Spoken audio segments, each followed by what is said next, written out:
terve. Mulla on ollut aika pitkää semmoisella bucket listilla niin tää, että kävis jossain mettässä yksin yöpymässä yhden yön.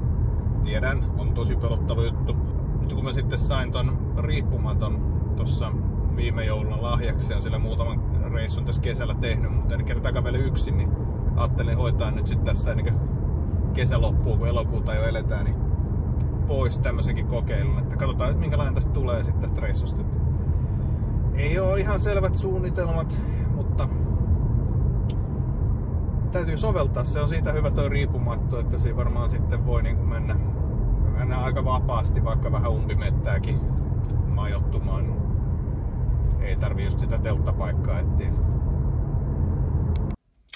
No niin, aletaan täällä parkissa ja mietin tuossa just, että eihän tää tunnu yhtään niin yksinäiseltä reissulta, kun te olette kaikki siellä mukana, joten tervetuloa mukaan, lähdetään seikkailemaan.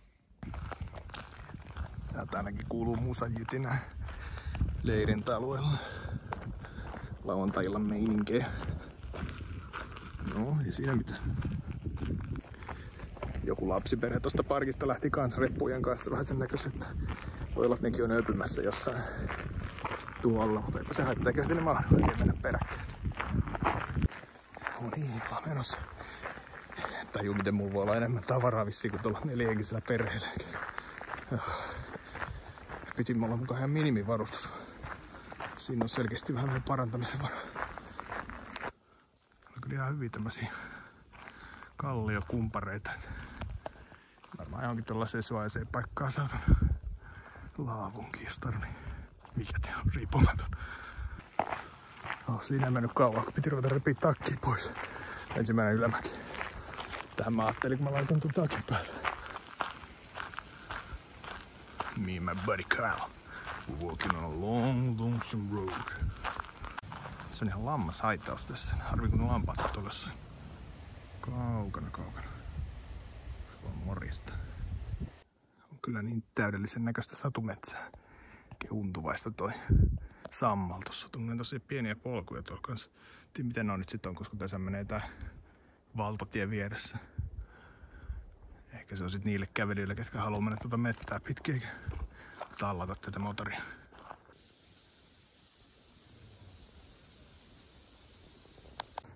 Vähän niin kuin muistelinkin, että on kyllä hieno paikka, varsinkin nyt aurinko laskee tuohon.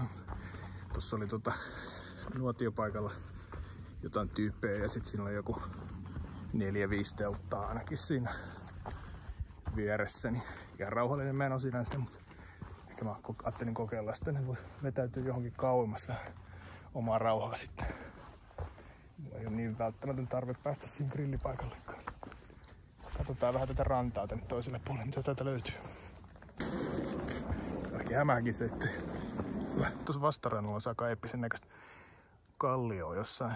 Ollaan korkeita, että jos sillä olisi vaikka joku paikka, niin se voisi olla aika makea. Tuo aina vaan pienemmäksi tää polku, mutta kai tää johonkin menee. Oho, tossakin näköjään varmaan Suomen ja Venäjän raja jo. Jaha, tää onkin vähän jyrkkä täältä puolelta tää rinne. Tulikin pieni tenkkapoo. Tässäkin on varmaan siis, mä kierrän kilometritolkulla, että mistään pääsee ylös tonne. Joutuu vissiin ihan tutkimaan karttaa. Hirveä huuto kuuluu tuolta toiselta puolelle. Teinien joku meininki siellä kuitenkin. No ehkä hän hyvä, ettei jäänyt sinne. Joo. Mä katon kartasta, että tuo kallio loppuu tuossa toisella puolella nopeammin. Joutui nöyrtymään, kun menin vähän matkaa sinne päin. Ei ollutkaan. Ne polut oli lähinnä jotain sellaisia kaurijälkiä tai jotain. Ajattelin, että kokeillaan sitten tätä toista kautta vielä.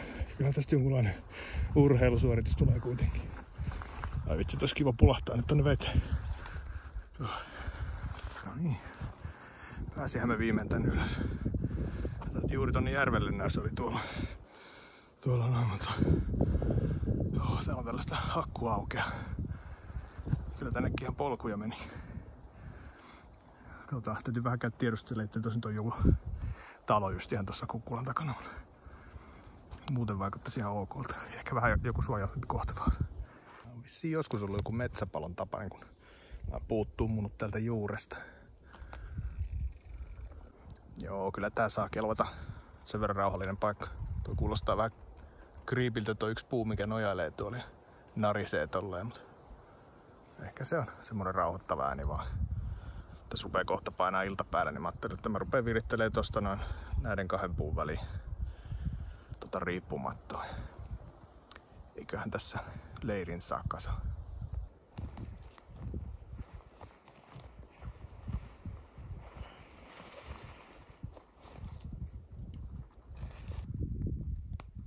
Ei vittis purkaa näin hienoa pakettia. Tässä yksin majoittumisessa on se hyvä puoli, että kukaan ei näe miten huono mä oon näiden solmujen kanssa, eikä kukaan naura, kun mä rupoilen näiden narujen kanssa muutenkin. Mut kyllä se on jotenkin siihen pikkuhiljaa nousee. Vielä tarpi pitäisi laittaa. Se ei kyllä pitäisi sataa nyt tänä yönä, mutta mä ajattelin, että se voisi olla kuitenkin hyvä harjoitella vähän sen käyttöön. Niin näköjään kaikki muukin tässä tarvii vähän harjoittelua. No niin, siinä on, ne saa kelvata. Pienet koemakuut täytyy vielä tehdä, mutta eiköhän sinne yön saa vietettyä. Jännän näköinen kivi, joka on tääkin joku dinosaurusfossiili.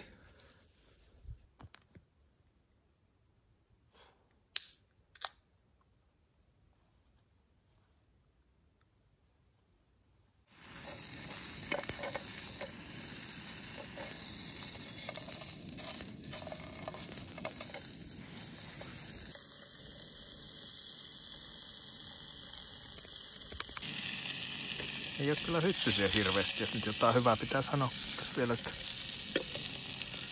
yhden hirvikärpäsen mä löysin jo hiuksista tuolla. Varmaan niitä on lisääkin, kun on tämmönen moppi, mutta murehditaan niitä sitten kotona. Ehkä parhaat metsähoidorit ikinä.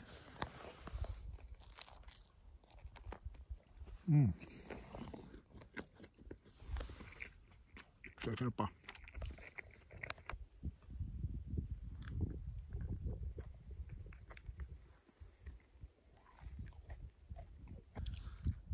Tulin tähän haukkaamaan vielä palan suklaata ja fiilistelemään tätä tunnelmaa, mikä tässä on, kun ilta hämärtyy pikkuhiljaa. Täytyy varmaan kohta vetäytyä tonne makuulle sitten ja ehkä vähän nautiskella siinä olemisesta vielä hetki, mutta nukkumaan se pitää käydä. Melkein tekisi mieli ottaa tuo tarppi pois, kun on niin kirkkaan näköinen toi taivas, että jos vaikka näkyisi tähdet läpi yö, mutta ei tarjaksa alkaa purkaa. Noniin, katsellaan miten tää yö tästä kulkee.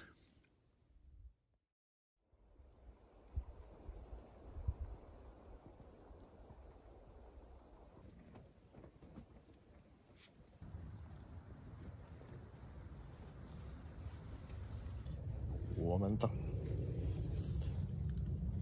Yö ei ollut kummonen kyllä, aika pitkään meni ennen kuin nukahti ja vähän tuli heräiltyä ja kaikkea.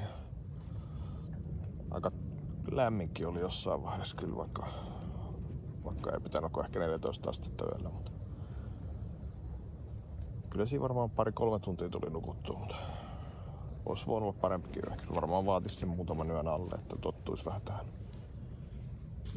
Mä olin varannut aamupalaksi tämmösen tikkamasala-setin. Tää nyt on ehkä enemmän niinku lounas, mutta tää oli jo keväällä mennyt vanhaksi, tää oli niin helppo, että mä ajattelin, että otan tommosen, niin että voi valmistaa suoraan tuossa pussissakin, niin ei tule kauheasti sitten mitään ylimääräistä tiskiäkään.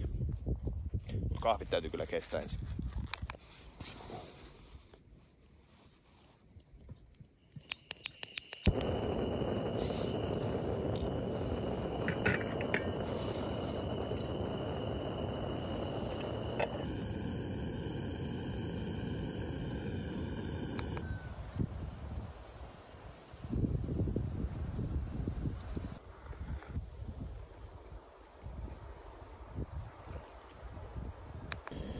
Täytyy sanoa, että ei missään vaiheessa oikeastaan tullut sellaista oloa, että olisi niin ihmeellistä, kun on yksin täällä.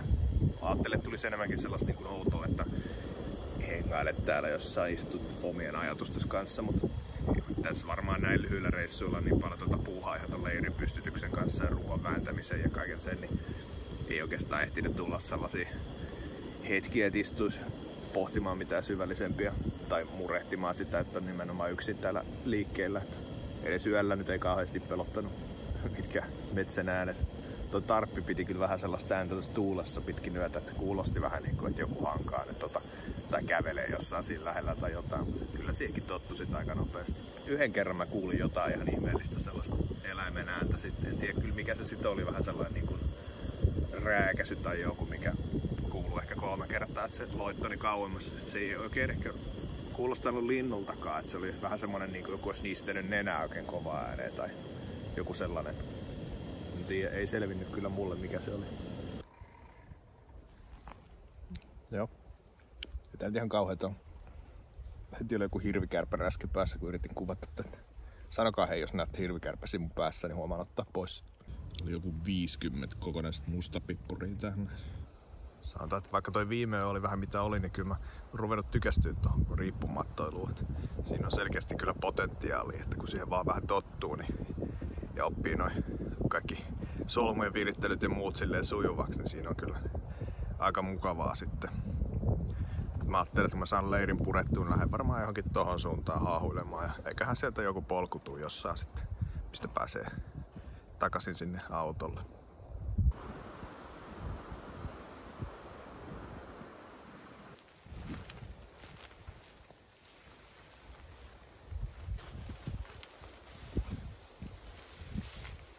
Ja varmasti muistan setviä tän Narnille seuraavan reissuun. Varmasti muistan.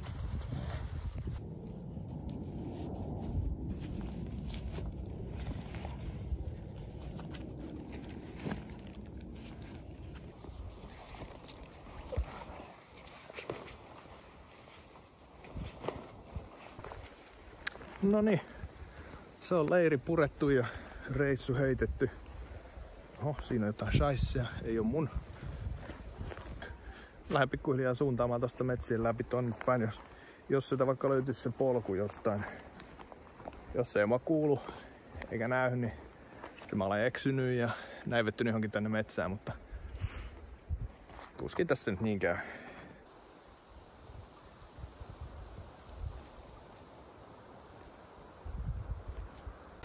Kyllä mä selvisin viimein tänne pääväylällekin. Tää ei nyt ole niitä virallisia reittejä, mutta vähän oikaisee sinne parkkipaikalle. Ei muuta kuin kiva kun olitte mukana ja nähdään taas.